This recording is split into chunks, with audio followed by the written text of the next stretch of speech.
Ada sebuah kisah ini diceritakan dari baginda Nabi Muhammad Sallallahu Alaihi Wasallam. Cerita ini adalah seorang ahli ibadah, bisa kita katakan rahib gitu ya, dari kaum Bani Israel. Yang mana beliau ini adalah ahli ibadah, beliau terus saja melakukan ibadah sekitar 60 tahun. Nah, pada suatu ketika, pada suatu malam gelap gulita, pada saat itu sedang hujan yang begitu sangat derasnya sekali.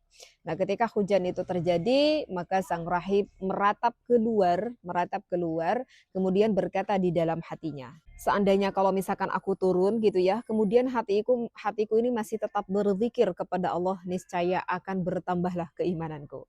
Nah, timbul di dalam hatinya itu, akhirnya sang rahib tersebut itu berinisiatif turun dari tempat peribadahannya dengan membawa 2 genggam roti. Nah, ketika turun kemudian hendaklah bertemu dengan seorang wanita. Kemudian bercakap-cakap dengan wanita tersebut, setelah bercakap-cakap akhirnya sang rahib tersebut pun menyetubuhi wanita tersebut.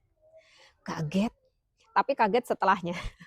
Kaget, sang rahib tersebut sangat kaget sekali, saking kagetnya dan sang rahib tersebut pun sampai pingsan. Setelah tersadar dari pingsannya, maka sang rahib tersebut pun melakukan mandi di sungai, melakukan mandi besar.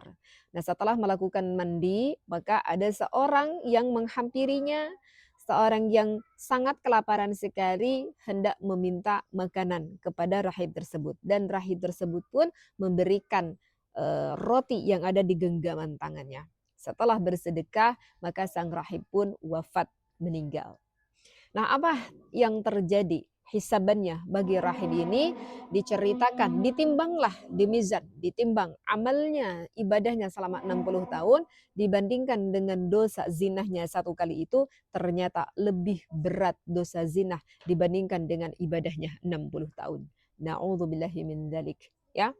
Nah, tetapi ternyata ada satu amal yang belum tertimbang, yaitu adalah bersedekah dengan roti ketika menjelang wafatnya.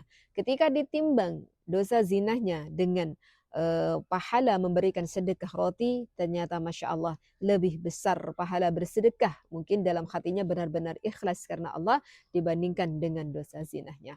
Akhirnya sang rahib ini pun terselamatkan dan dimasukkan ke dalam syurganya Allah.